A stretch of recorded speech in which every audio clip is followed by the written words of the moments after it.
Hello friends, आपकी दोस्त आज लाई है एक नई किताब जिसकी समीक्षा करूंगी मैं।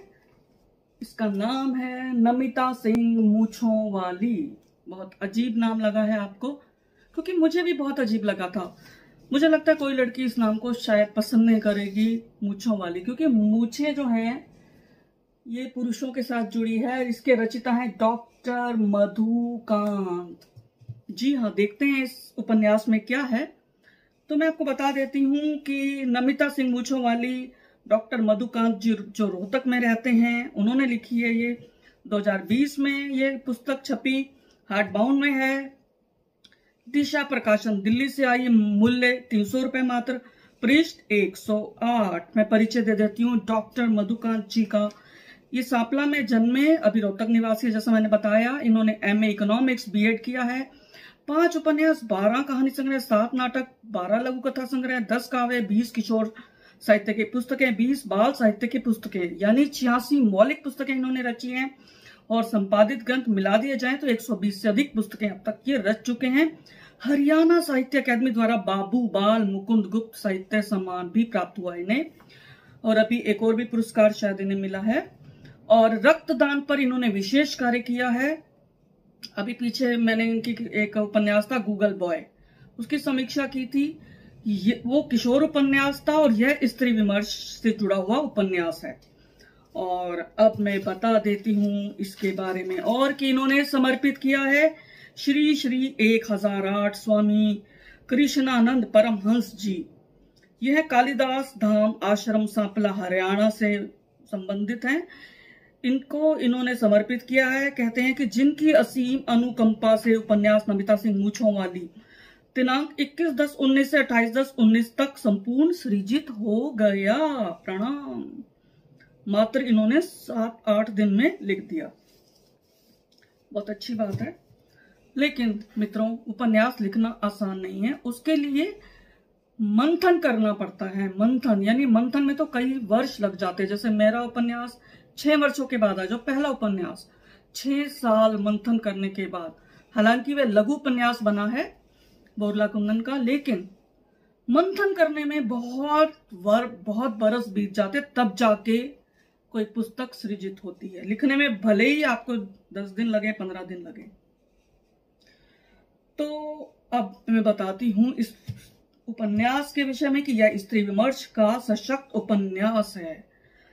कहानी कॉलेज में पढ़ने वाली नमिता सिंह के इर्द गिर्द घूमती है। वह हॉकी चैंपियन है, छात्र संघ की अध्यक्ष है, दबंग है। इस उपन्यास को 23 भागों में इन्होंने बांटा, यानी 23 शीर्षक दिए हैं, 1 2 3 4 इस तरह करके। शीर्षकों के नाम नहीं दिए। और अब मैं नाम की बात करूं, मूंछों वाली, तो मुझे मूंछों वाली बहुत अच्छा नहीं लगा ये नाम, क्योंकि मुझे ऐसा लगता है कि लड़कियां जो हैं, जो महिला शक्ति अपने आप में शक्ति है, उसे मूंछों वाली उपनाम की कतई जरूरत नहीं है। मेरे हिसाब से इसका नाम होना चाहिए था नमिता सिंह खप्पर वाली। जी हाँ दोस्तों, मुझे लगता है माँ काली जो दुष्टों का संहार करती थी, खप्पर में उनका रक्त पीती थी, तो हमारे पास तो शक्ति है। तो मुझे ऐसा लगता है, मेरा मन करता है मैं इसको कहूं नमिता सिंह खप्पर वाली।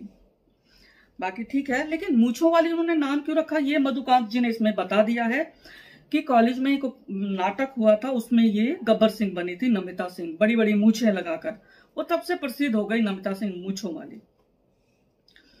और मुझे ये उपन्यास अच्छा लगा, क्योंकि मुझे लगा कि ऐसी लड़कियां सच में होनी चाहिए।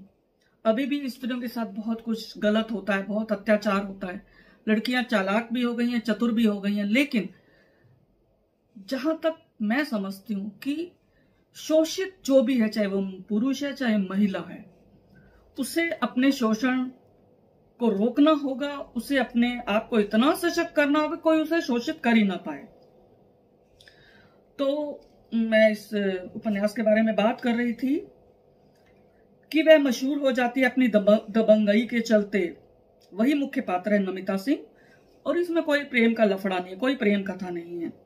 लेकिन इसके बचपन में एक कहानी थी कि इसके पिता ने इसकी मां को मार दिया था। गलती से ही मरी, चाहे क्योंकि वह मारपीट करता था, शराब पीता था, नमिता सिंह अपनी माँ को बचा नहीं पाई, उल्टा उसने अपनी सौतेली माँ को स्वीकार कर लिया। मुझे ये बात बहुत अच्छा नहीं लगा, लेकिन क्योंकि हमें बहुत सारी चीजें अच्छी नहीं लगती, लेकिन सच में समाज में घटित होती हैं।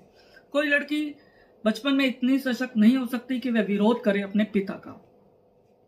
इससे जुड़ी मेरी एक लघु कथा भी है, क्योंकि मैंने देखा कि मेरी एक काम वाली थी, उसके पति ने भी उसको गांव में ले जाकर धक्का दिया और मरने से पहले वो अपनी छोटी सी बेटी को बोल गई, पापा का नाम मत लेना। ये लघु कथा मेरे इसमें आप देख सकते हैं, प्लेलिस्ट में लघु कथा में आपको कहीं ना कहीं मिल जाएगी ये लघु कथा, और अगले संग्रह में तो मेरी आ ही जाएगी। तो कई बार स्त्रियां नहीं बचा पाती। ये बात सच है कि स्त्रियां कमजोर होती हैं मानसिक रूप से, लेकिन मजबूत होती है। उसके बाद भी पता नहीं वो विरोध क्यों नहीं कर पाती। इसमें नमिता सिंह दबंग दिखाई है, मुझे उसका चरित्र बहुत अच्छा लगा, लेकिन बचपन में वो अपनी माँ के प्रति जो अन्याय था उसको रोक नहीं पाए। मुझे ये बुरा लगा, मुझे दुख लगा। मैं इसको अपने साथ को रिलेट करके चलती हूँ इस कहानी को। और मैं और बता देती हूँ, इसमें उसने सिखाने की गर्ज थे, क्योंकि उसने एक प्रोफेसर को थप्पड़ मारा था, वरिष्ठ साहित्यकार थे। मैं आपको 2 इसके अंदर से संवाद पढ़कर सुनाऊंगी, तो आपको बहुत कुछ समझ में आ जाएगा इसमें है क्या, लेकिन पढ़िएगा अवश्य इस उपन्यास को। प्रोफेसर रमाकांत को नमिता ने जूता मारा था सरी महफिल में, और रमाकांत जी ने जब वो माफी मांगने आई तो उसको तमाचा मारा। पृष्ठ 19 पर है ये कथोपकथन।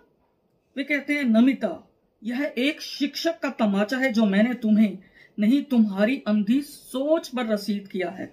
तुमने मुझ पर जो जूते का प्रहार किया था वह आवेश तथा बेहोशी में किया था, परंतु मैंने तुम्हारे मुंह पर जो चाटा रसीद किया है वह पूर्णतः होशो हवास में किया है, बल्कि तुम्हें होश में लाने के लिए, जीवन का यथार्थ समझाने के लिए किया है। समझी?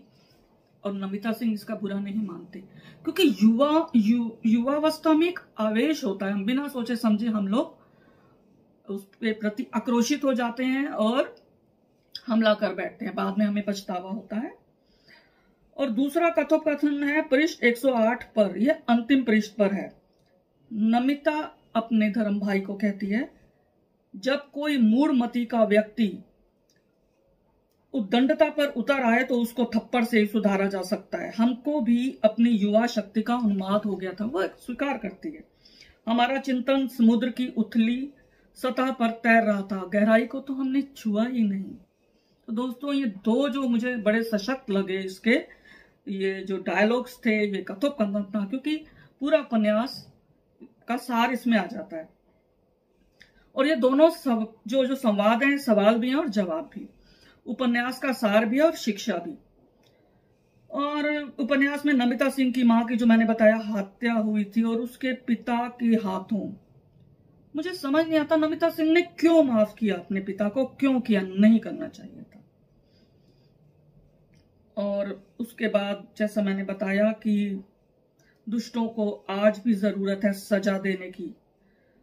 अपराधी पुरुष हो या स्त्री हो, वह कोई रिश्ता कोई भी हो, अगर वह अपराधी है तो उसे सजा देना बनता है।